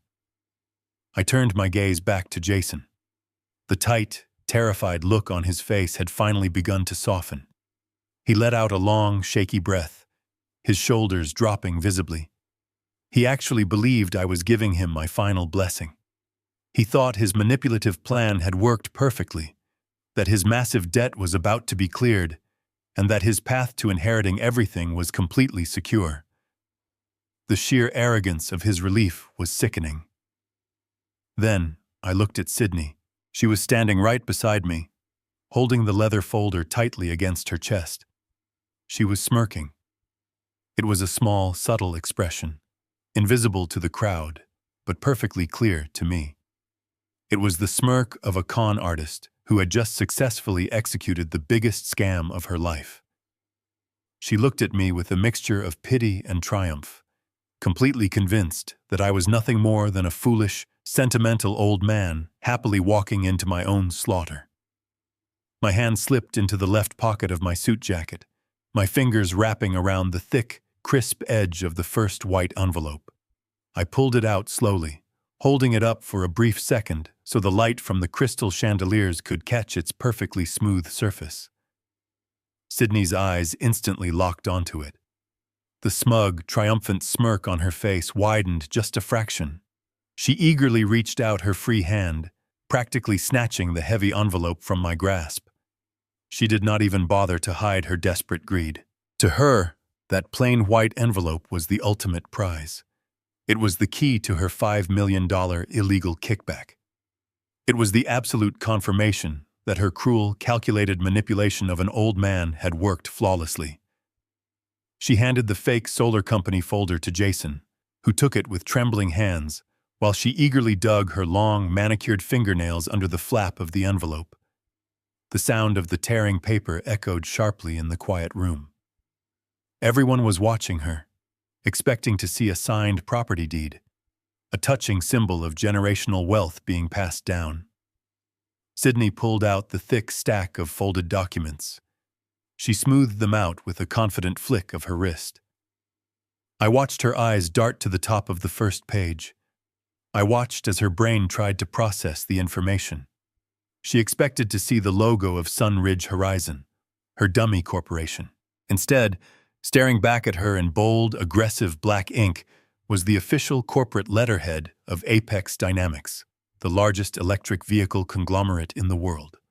Her perfect smile faltered. Her brow furrowed in deep confusion. Her eyes flicked down to the center of the page, where the financial terms of the agreement were explicitly laid out in undeniable legal terms. I saw the exact second she read the purchase price. $45 million. Her breath hitched. A small, involuntary gasp escaped her lips. Her eyes widened in absolute shock, darting back and forth across the page as if the numbers might magically rearrange themselves into something she could understand. But the numbers did not change. The reality of the document was absolute. She flipped frantically to the second page, her hands beginning to tremble so violently that the thick paper rattled. The second document was not a contract. It was a formal letter, printed on the heavy, embossed stationery of the brokerage firm where she was a senior director. It was signed directly by the managing partner of her firm. I watched her read the words: immediate termination of employment, gross violation of fiduciary duties, attempted financial fraud, referral to the Federal Bureau of Investigation. The color drained from her face in a matter of seconds. It was as if all the blood had suddenly vanished from her veins. She turned completely ghost white. Her jaw went slack. The confident, radiant bride disappeared, leaving behind a terrified, ruined criminal. The papers slipped from her trembling fingers, fluttering to the marble floor like dead leaves. I did not give her a chance to recover. I did not give her a chance to speak, to lie, or to spin the narrative. I dropped the frail, confused old man persona instantly. I let my shoulders pull back, standing up to my full, commanding height. I took my weight entirely off the wooden cane, letting it rest uselessly against my leg. I gripped the microphone firmly, my knuckles turning white, and I spoke. My voice was no longer weak or raspy. It was booming, cold, and filled with a lethal authority that resonated through the expensive sound system and bounced off the vaulted ceilings of the restaurant. "You really thought you were the smartest person in the room," I said, my voice echoing like thunder. "You thought that Nevada dirt was worth a few $1 million, Sydney. You thought you could hide behind a shell company, steal my land for $500,000, and pocket a massive kickback while plotting to lock me in a state-run nursing home." I paused, letting the sheer brutality of my words sink into the minds of everyone listening. "But you made one fatal miscalculation. You forgot that I am the geologist who surveyed that valley. I know exactly what is buried there. It was not worth a few million. It was worth $45 million. And I did not sign your fraudulent contract. I flew to Silicon Valley on Wednesday and sold the mining rights directly to the chief executive officer of Apex Dynamics." A collective gasp rippled through the room. The snobby in-laws, the arrogant finance brokers, the wealthy friends, they all stared at me in stunned, horrified disbelief. The silence that followed my words was absolute and suffocating. It was the kind of dead silence that follows a massive explosion. I took a step closer to Sydney, staring down into her terrified, empty eyes. "Oh, and one more thing," I added, my voice dropping into a razor-sharp register that cut through the silence. "That second paper on the floor is from your managing partner. Your firm fired you this morning. They stripped you of your position, your licenses, and your reputation. The corporate lawyers at Apex Dynamics handed your entire proxy fraud scheme over to the federal authorities. The Federal Bureau of Investigation already has your fraud file, Sydney. Your career is completely over and you are going to federal prison."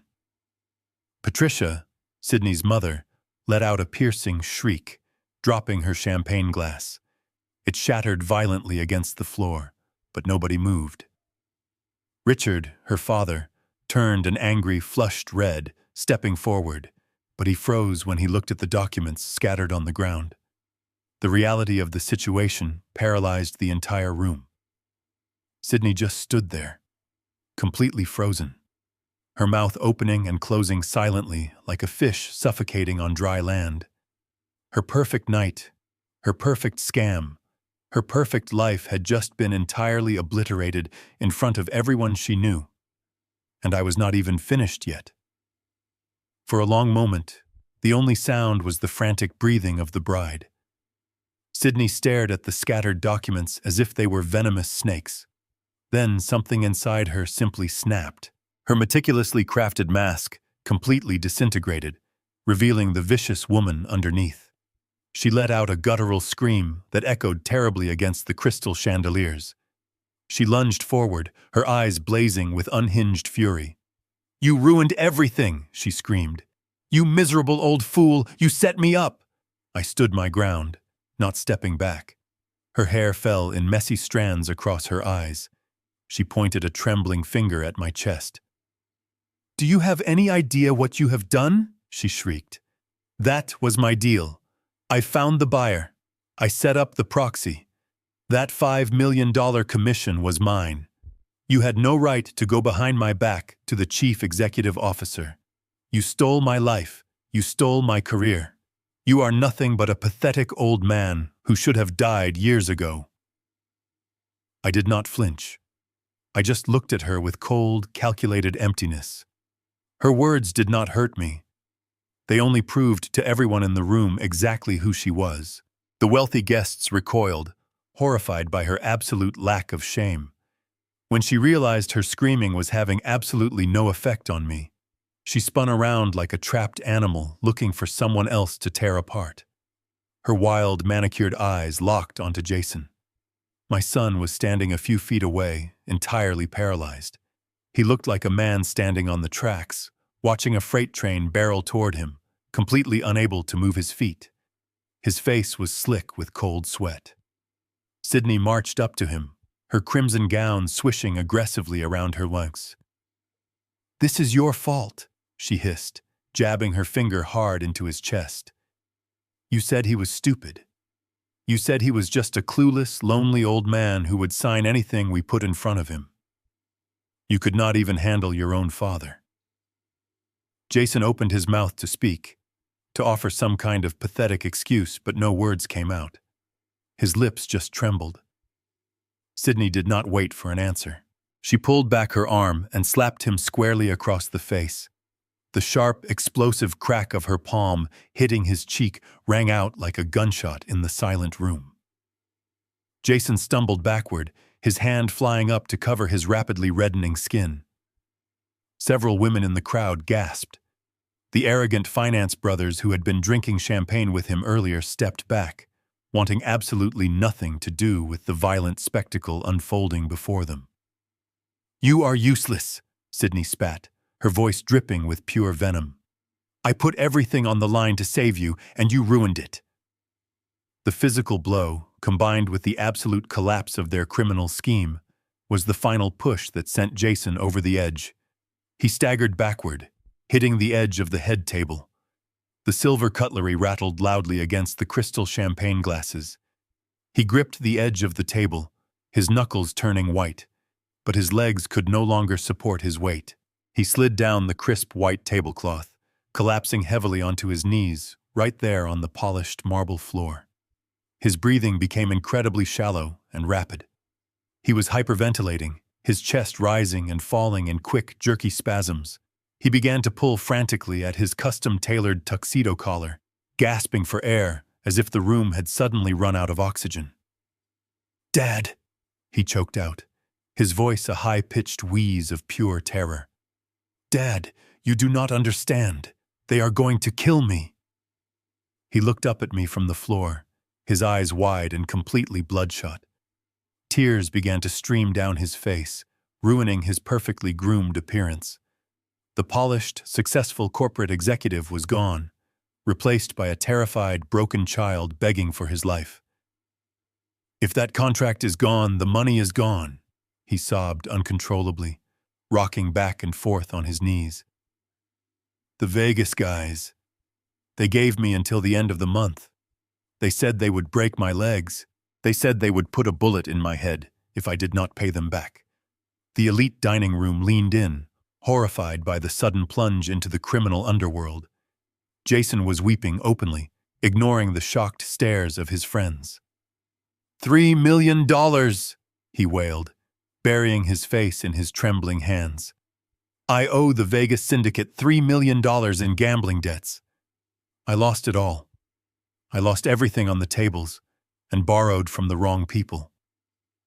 Sydney promised she would use her kickback to save my life. She promised." He looked up, his face twisted in ultimate despair. "But she said I had to pay a price." The guests murmured in deep disgust. Patricia covered her mouth, shaking her head as if trying to wake up from a nightmare. "What price, Jason?" I asked, cutting through his sobbing. "Say it so everyone can hear you. Say exactly what you agreed to do to your own father." Jason choked on his tears, his chest heaving. He looked around, seeing the judgment in their eyes. "We were going to take your money," he confessed, sobbing loudly. "Sydney said you were a liability. We were going to file medical power of attorney. We were going to tell a judge you had severe dementia. We were going to take control of your entire estate and force you into the Sunset nursing home. We were going to lock you away." A wave of revulsion swept through the restaurant. Hearing a son confess to institutionalizing his healthy father to cover a gambling debt was a depravity none could comprehend. Jason remained on his knees, choking on his tears, while Sydney stood entirely unapologetic, but completely ruined. The public execution of their character was now absolute and final. The truth was finally out, completely ugly and undeniable, staining the expensive white silk tablecloths and permanently ruining their pathetic, deceptive lives forever. I stood there looking down at the man who used to be my son. He was a pathetic, crumpled mess on the floor, his expensive suit wrinkled and stained with his own tears. The entire restaurant remained paralyzed in a state of collective shock. Nobody moved to comfort him. Nobody offered him a napkin or a hand to help him up. The wealthy friends who had been toasting his success just moments ago now stared at him with undisguised contempt. He had crossed a line that even the most ruthless corporate sharks in that room found abhorrent. Selling out your own father to a grim medical institution to cover illegal gambling debts was a stain that would never wash out. I let him cry for a few moments, letting the full weight of his public humiliation press down on him. Then I reached into the right pocket of my charcoal suit jacket, my fingers wrapped around the second white envelope. It felt heavier than the first, perhaps because it contained the absolute finality of our relationship. I pulled it out slowly. The crisp white paper stood out starkly against the dark fabric of my suit. Jason saw the movement out of the corner of his eye. He stopped rocking back and forth. His bloodshot eyes locked onto the envelope, wide with a mixture of terror and desperate hope. He knew whatever was inside that envelope would dictate the rest of his life. I did not hand it to him. I did not want him to touch my hand. Instead, I simply extended my arm and let the envelope slip from my fingers. It fluttered down, landing on the cold marble floor just inches from his knees. For a second, Jason just stared at it, too afraid to move. "Open it," I commanded, my voice flat and completely devoid of warmth. Jason scrambled forward, his trembling fingers tearing clumsily at the flap. He pulled out the thick stack of documents. The first page was a bank confirmation, officially stamped and verified. It was the wire transfer receipt from my offshore proxy to the holding company associated with the Vegas syndicate. The amount was clearly printed in bold black ink. $3 million. I looked down at him, my expression carved out of stone. "I paid your $3 million debt today," I said, my voice echoing in the silent dining room. "The ledger is wiped completely clean. The syndicate has their money. The mob will not come looking for you. They will not break your legs, and they will not kill you. You are free from them." Jason stared at the receipt, his mind struggling to process the monumental relief washing over him. The immediate threat to his life had vanished in an instant. The crushing weight that had been suffocating him for months was suddenly gone. He dropped the paper, his hands flying to his face as he let out a loud, ragged gasp of pure gratitude. He looked up at me, his face shining with tears, a pathetic, hopeful smile breaking through his despair. "Oh my God," he choked out, his voice cracking with emotion. "You saved me. You actually saved me. Thank you. Thank you so much, Dad. I am so sorry. I will make this up to you. I promise I will make this right, Dad." The sound of that word, Dad, coming from his mouth felt like a physical violation.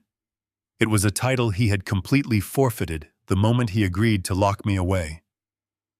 "Stop talking," I snapped, my voice cracking like a whip. The sudden, violent authority in my tone made him flinch physically, snapping his jaw shut instantly. "You do not get to call me that anymore," I continued, my words measured and lethal. "I did not pay that debt because I love you. I paid it because I promised your mother I would always protect you, and I refused to let Clara watch from heaven as her only son is butchered by criminals. I bought your life today. But do not misunderstand me. As of this exact moment, you are completely dead to me." Jason froze, the hopeful smile dying instantly on his lips. His eyes darted down to the rest of the documents in his hands. "Keep reading," I instructed coldly. "The second document is a legally binding, irrevocable, blind trust." I took the remaining $42 million from the sale of the land and locked it away permanently. The trust is named the Clara Gallagher Memorial Foundation. Every single penny of that money will go to geological scholarships and state park conservation efforts. You will never see a dime of it. You are officially and permanently disinherited. You have been completely scrubbed from my will, and any legal attempt to challenge it will forfeit your right to even attend my funeral. He flipped to the document, his eyes scanning the dense legal language, realizing the massive fortune he had just lost. But there was one final piece of paper remaining in the stack. He pulled it to the front. It was the formal court-ordered eviction notice. He stared at it, uncomprehending. "The luxury apartment you live in," I said, delivering the final devastating blow, "has always been in my name. You were nothing but a guest. That property goes on the open market this Monday morning. You have exactly 48 hours to pack your clothes and get out of my property. You have no money. You have no inheritance. You have no home. You have nothing but the life I just bought for you. Now figure out how to live it without me, and you will never, ever contact me again. If you try to call me, visit my house, or beg for forgiveness, my lawyers will hit you with a restraining order. I am walking away from you forever. Goodbye, Jason. Do not follow me." I turned my back on him and walked away completely. I stopped near the coat check to observe the final act of the tragic play they had written. The dining room had become a morgue for their ambitions. The jazz music had stopped, leaving only the sound of Jason weeping softly on the floor. The guests and friends were completely frozen, terrified that any action might draw them into the toxic fallout of the destruction I had unleashed. Jason stared at the eviction notice, his hands trembling violently. He looked around the room, pleading for a single sympathetic face. He looked at the friends he had bought expensive drinks for just an hour ago. They averted their eyes, stepping backward into the shadows. He was a man with no inheritance, no home, and a publicly humiliated reputation. The most devastating reaction came from Sydney. She stared blankly at the wall, her mind desperately trying to process the magnitude of her ruin. She was fired. She was facing federal fraud charges. She lost her massive commission. But as she watched Jason sobbing over his disinheritance, a horrific realization dawned on her. The safety net she thought she had was gone. She tied herself to a man she believed would soon be worth $40 million. She tolerated his gambling debt because the eventual payout was supposed to be astronomical. Now, that payout was locked away in an irrevocable blind trust. The luxury apartment she had been decorating in her mind was going on the market on Monday. Jason was a broke, homeless liability. I watched her posture change. The terror in her eyes was replaced by calculating disgust. She looked down at Jason as if he were a diseased animal that had wandered into her pristine life. Jason, desperate for any shred of comfort, looked up at her. His face was a mess of tears and panic. He reached out a trembling hand toward the hem of her crimson gown. "Sydney," he whispered, his voice cracking pitifully. "Sydney, what are we going to do? We have nothing. I am losing the apartment. Please help me." He expected his future wife to kneel beside him, to tell him they would fight through this together. But Sydney was entirely incapable of love. She was only capable of transactions, and this transaction had just gone bankrupt. She snatched her dress away from his grasping hand with a violent jerk. "Do not touch me," she hissed, her voice dripping with an absolute, concentrated hatred that made the surrounding guests physically recoil. Jason blinked, confused by the sudden venom. "Sydney, please," he begged, struggling to get to his knees. "We are getting married tomorrow." "Married," she screamed, the word tearing from her throat in a mocking laugh. "You think I am going to marry you now? You have absolutely nothing. You are completely broke. You do not even have a place to sleep next week. You let that old man walk in here and strip you of millions of dollars, and you just sat on the floor crying like a pathetic child." Her mother stepped forward nervously, reaching out to touch her daughter's arm. "Sydney, sweetheart, please calm down. Everyone is watching," she pleaded softly. Sydney shoved her mother's hand away roughly. "I do not care who is watching," she shrieked, her face twisted into an ugly mask of pure rage. She glared back down at Jason, who was now staring at her in complete shock, realizing for the first time that her affection was entirely tied to his bank account. "I risked federal prison for you," she spat, towering over his kneeling form. "I set up the proxy company. I orchestrated the nursing home plan. I did all the heavy lifting to secure our future because you were too weak and stupid to handle your own father. And you could not even secure the inheritance. You are a worthless loser, Jason. You have always been a worthless loser." Jason flinched, as if she had struck him again. The final illusion of his life shattered into a million pieces on that marble floor. He had sold his soul to please a woman who despised him. Sydney raised her left hand. The flawless diamond engagement ring Jason had bought her sparkled brightly under the crystal chandeliers. She grabbed the ring with her right hand and yanked it off her finger with a brutal tearing motion. She drew her arm back and threw it at his chest. The heavy diamond struck Jason right over his heart and bounced off, clattering loudly across the floor and rolling under a nearby table. Jason did not even try to catch it. He just let his arms fall to his sides, completely destroyed.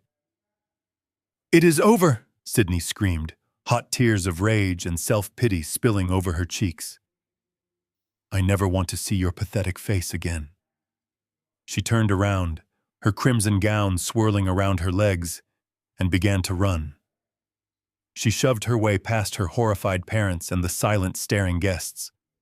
She ran toward the front entrance of the restaurant, pushing the heavy glass doors open with both hands and disappearing into the dark night. She was running away from Jason, running away from the humiliation, but she had absolutely nowhere to go. She was heading straight back to her expensive apartment, where she would spend the weekend packing her bags in a frantic panic. But it would not matter. The federal authorities were already building her case. The corporate lawyers at Apex Dynamics had sealed her fate. She was running directly toward her own impending legal doom, entirely alone and completely ruined. I stood by the coat check, watching the glass doors swing shut behind her. The room was deathly quiet once again. I looked back at Jason. He was entirely alone on the floor, abandoned by his friends, disowned by his father, and brutally discarded by the woman he had destroyed his life to protect. He had nothing left but the agonizing reality of his choices. I stood by the coat check, the heavy silence of the dining room pressing against my shoulders like a physical weight. I looked at Jason one last time. He was still kneeling on the cold marble floor, his hands gripping the eviction notice and the trust documents as if they were the only things keeping him anchored to the earth. But they were the very anchors dragging him down into the abyss of his own making. The people he had spent years trying to impress, the arrogant finance executives and wealthy socialites, were already pulling away. I watched as his closest friend, a man who had been clapping him on the back just an hour ago, quietly picked up his jacket from a chair and slipped out the side door without saying a single word. The other guests began to follow suit. The grand rehearsal dinner was dissolving into a quiet, deeply uncomfortable retreat. Nobody wanted to be associated with a man who had publicly confessed to attempting to institutionalize his own father for money. The social contagion of his ruin was absolute. He was becoming a ghost. Jason looked up, his tear-streaked face catching the light of the crystal chandeliers. Our eyes met across the vast expanse of the ruined celebration. He opened his mouth, perhaps to beg one last time, perhaps to apologize, but his voice failed him. There was nothing left to say. The bridge between us had not just been burned. It had been obliterated by his greed and my cold, calculated vengeance. I felt a brief, hollow ache in my chest, a phantom pain for the son I thought I had raised. But it passed quickly, replaced by the solid, unyielding reality of the truth. I had done the right thing. I had protected Clara's memory. I had protected my legacy, and I had ensured that my remaining years would be lived on my own terms, free from manipulation and deceit. I realized I was still holding the microphone in my left hand. I looked down at the smooth black metal. It had served its purpose perfectly. It had amplified the truth so loudly that it could never be ignored or twisted again. I walked slowly toward the nearest banquet table, the one that had been designated for Sydney's horrified parents. They shrank back as I approached, their eyes wide with a mixture of fear and profound embarrassment. I did not acknowledge them. I reached out and placed the microphone neatly onto the pristine white silk tablecloth, resting it right next to a shattered champagne flute. The soft thud of the microphone hitting the table sounded loud in the quiet room. It was the final punctuation mark on a story that was now over. I turned my back on Jason. I did not hesitate. I did not look over my shoulder to see if he was watching me leave. I simply began to walk. The sea of remaining guests parted as I moved toward the heavy oak exit doors. Nobody dared to step into my path. Nobody dared to speak a word to me. I walked through the opulent corridor, past the empty coat check, and pushed through the heavy glass doors leading out to the street. The moment I crossed the threshold, the crisp, cool air of the Los Angeles night hit my face. It felt clean, washing away the suffocating stench of expensive perfume, stale champagne, and toxic lies. I took a deep, shuddering breath, filling my lungs with the fresh air. I looked up at the night sky. The city lights drowned out most of the stars, but I knew they were there, shining just as brightly as they did over the barren dirt in Nevada. I stopped at the edge of the sidewalk, waiting for the valet to bring my car. I looked down at my right hand. I was gripping the wooden handle of my cane. I had leaned on it all night, playing the part of the weak, broken old man they desperately wanted me to be. I had dragged it across the marble floors to sell them a lie that ultimately brought about their destruction. But the performance was over now. The curtain had fallen. I shifted my weight, standing up to my full, commanding height. My spine was straight, my shoulders were broad, and my legs felt stronger than they had in years. I did not need a prop to support me anymore. I was 77 years old, but I felt reborn. A few feet away from the valet stand, there was a heavy metal trash can. I walked over to it, my steps firm and perfectly balanced. I lifted the wooden cane, feeling its solid weight one last time, and then I let it go. It tumbled out of my hand and fell into the metal bin with a loud, satisfying clatter. The sound echoed down the quiet street, a sharp declaration of my absolute independence. The valet pulled my car up to the curb, stepping out and opening the door for me with a respectful nod. He glanced at the trash can, then back at me, but he said nothing. I reached into my pocket, pulled out a crisp $100 bill, and handed it to him. "Thank you, son," I said, my voice rich and steady. "Have a good night." I slid into the driver's seat, the familiar leather wrapping around me comfortably. I started the engine, the quiet hum of the motor breaking the stillness of the street. I put the car in gear and pulled away from the curb, merging smoothly into the flow of the late-night traffic. I did not check the rearview mirror to look back at the restaurant.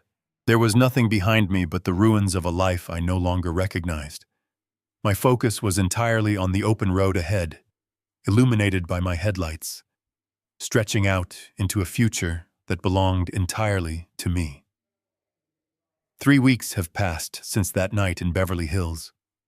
I am far away from the crystal chandeliers and the suffocating arrogance of the city. I am gripping the worn leather steering wheel of my heavy-duty truck, driving down a long, dusty highway in the heart of Nevada. The desert sun is high and unforgiving, baking the asphalt and casting shimmering heat waves across the horizon. But with the windows rolled down, the hot, dry wind rushing into the cabin feels like an absolute baptism. It is the breath of pure, unfiltered freedom. For the first time in what feels like decades, I am entirely unburdened. The heavy weight of familial obligation, the constant, draining anxiety of being managed and manipulated, it is all gone. I am a solitary man on an open road, heading toward the 5,000 acres of land that I still proudly own the surface rights to. The consequences of that rehearsal dinner rippled out with terrifying speed. I did not have to hire investigators to tell me what happened to Sydney. Just 2 days after the wedding that never happened, federal agents walked into the polished lobby of her commercial real estate brokerage. They carried cardboard boxes and hard drives out in broad daylight. The corporate lawyers at Apex Dynamics kept their promise perfectly.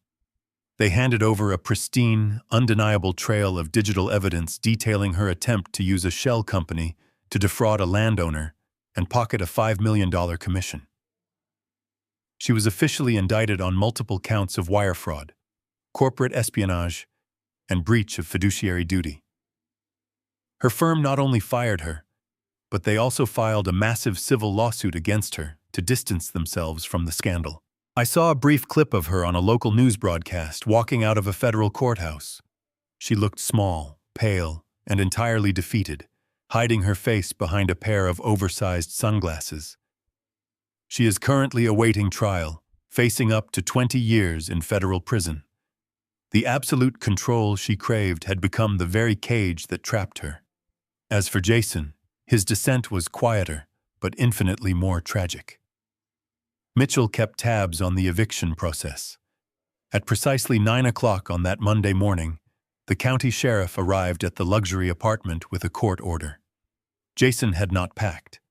He was physically escorted out of the building with nothing but 2 suitcases of clothes. The syndicate never came for him. The $3 million wire transfer had cleared his debt completely, sparing his life just as I promised. But I gave him life without giving him the means to live it comfortably. His finance friends, the ones who witnessed his humiliating confession, blacklisted him instantly. Nobody in the corporate sector would hire a man who was publicly exposed for attempting to institutionalize his father to cover illegal gambling debts. Word travels fast among the wealthy elite. Stripped of his trust fund, his apartment, and his career network, reality crushed him with brutal force. He is now living in a cheap, rundown motel on the outskirts of the city, paying by the week. He found a job working the cash register at a massive hardware store, wearing a bright orange apron instead of a custom-tailored suit. He spends his days scanning barcodes and carrying bags of fertilizer for minimum wage. He is alive, but he has to wake up every single morning and face the agonizing truth that he threw away a $40 million inheritance for absolute nothing. He has tried to call Mitchell a dozen times, begging for a chance to speak with me, begging for a loan. Mitchell simply reminds him of the restraining order and hangs up. He is finally learning the brutal lesson that actions have permanent consequences, and some betrayals can never be undone or forgiven by a simple apology.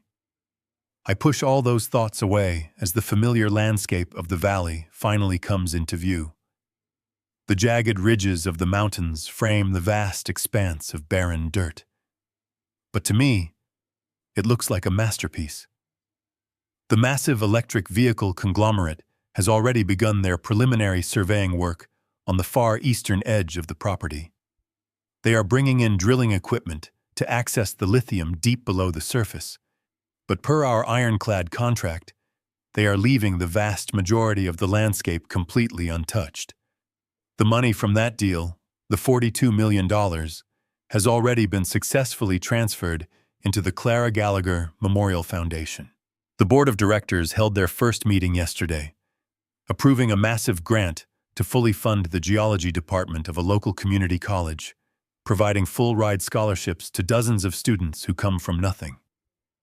Clara would be so incredibly proud. I pull the truck off the paved highway, the heavy tires crunching onto the familiar dirt road that leads to the center of the property. The dust kicks up behind me in a massive cloud, marking my arrival. I navigate the rocky terrain until I reach the old campsite, the exact spot where Clara and I used to pitch our tent 40 years ago. I put the truck in park and cut the engine. The silence of the desert rushes in, vast and peaceful. I step out of the cabin, my boots hitting the dry earth. I do not need a cane. I do not need anyone to hold my arm. I walk over to the edge of the ridge and look out over my kingdom. The toxic leeches that tried to drain my life have been permanently severed. I am a wealthy, healthy, and entirely free man. The sun is beginning to set, painting the sky in brilliant strokes of purple and gold. I take a deep breath, filling my lungs with the cool evening air. I am ready to begin the rest of my life. I have reclaimed my dignity, and no one will ever take it from me again. I stand at the edge of the ridge, watching the sun dip below the horizon. The sky is a canvas of brilliant purple, deep orange, and soft pink. This land, this barren dirt that my son and his greedy fiancée thought was nothing more than a stepping stone to their own selfish wealth, is now the foundation of a true legacy. The cool desert breeze brushes against my face, and for a fleeting moment, I can almost smell the faint, comforting scent of lavender. Clara is here with me. She is in the wind, in the earth, and in the quiet peace of this valley. I close my eyes and I make a silent promise to her. I am not just going to preserve this land. I am going to transform it into something that reflects the boundless generosity she brought into the world. The Clara Gallagher Memorial Foundation is already fully operational today, but the geological scholarships are truly just the beginning. Right here, on the flat expanse near our old campsite, I am going to build a completely free geological summer camp for underprivileged children. I want to bring kids out of the crowded, noisy cities. I want to bring children who have never seen on a clear night sky, kids who think their future is limited by the concrete blocks of their neighborhoods. I want them to come here and learn how to read the earth. I want them to hold ancient stones in their hands and realize that the world is vast, complex, and full of hidden value just waiting to be discovered. I have already hired a team of incredible architects and environmental engineers to design the camp. We are building sustainable cabins, a state-of-the-art laboratory, and an open-air observatory so these kids can look through telescopes and map the stars. They will learn about mineralogy, topography, and the delicate balance of our natural ecosystems. But more importantly, they will learn about their own potential. They will learn that just because society might look at them and see a barren landscape, it does not mean they do not have incredible, immense value buried deep inside them. Clara would have loved this. She was a teacher before we got married, and she always believed that the greatest gift you can give a child is the space to discover who they truly are. I am taking the millions of dollars that were supposed to fund a life of arrogant luxury and careless gambling, and I am pouring every single penny into the future of children who actually deserve a chance. It is a poetic justice that brings a profound, quiet joy to my heart. When I look back at everything that happened over the last few weeks, the betrayal, the lies, the sheer cruelty of the people I trusted most, I do not feel anger anymore. I only feel a beautiful, deep, and abiding clarity. I want to speak directly to anyone listening who might be walking through their own dark chapter. Society conditions us to believe that family is an absolute, unbreakable bond. We are taught to forgive endlessly, to sacrifice our own well-being, and to excuse toxic behavior simply because we share the same blood. But I am here to tell you that blood does not give anyone the right to abuse you. Being a parent, a spouse, or a sibling does not grant someone a free pass to manipulate you, steal from you, or strip you of your dignity. You have the absolute right to set hard boundaries. You have the absolute right to demand respect. And when people show you exactly who they are through their actions, you have to believe them. Do not wait for a miracle. Do not wait for a sudden change of heart. People driven by greed and selfishness do not change. They only change their tactics. I had to learn the hardest lesson a father can ever learn. I had to accept that the boy I raised had become a monster, and that the only way to survive was to cut him out of my life completely. Losing family is a terrible, painful grief, but losing yourself is a tragedy you can never recover from. I chose to save myself. I chose to protect my dignity, my hard-earned legacy, and the memory of my beloved wife. And I want you to know that you can choose yourself too. You can walk away from toxic leeches. You can rebuild your life on your own terms. It takes immense courage, it takes careful strategy, and above all else, it takes an absolute, unwavering belief in your own inherent worth as a human being who deserves to be treated with genuine kindness. My journey has led me to a place of incredible peace, but it was a path forged in fire. I survived because I refused to be a victim in my own story. If you enjoyed my story, hit subscribe, like, and tell me in the comments where you are listening from. I read every single comment, and knowing that my experience might help someone else gives this whole ordeal a higher purpose. Support the channel with a super thanks so I can bring more stories like this to the world. We are building a community here, a safe space for people who have been through the fire and come out stronger on the other side. Share this video with anyone you think might need to hear these words today. Let them know they are not alone. Thank you for spending your time with me, and thank you for listening to an old geologist talk about his life. I am going to stay out here, in the quiet beauty of the desert, for just a little while longer, to sit by the remnants of our old campfire and watch the magnificent stars slowly come out across the sky. Remember, protect yourself, because nobody else will.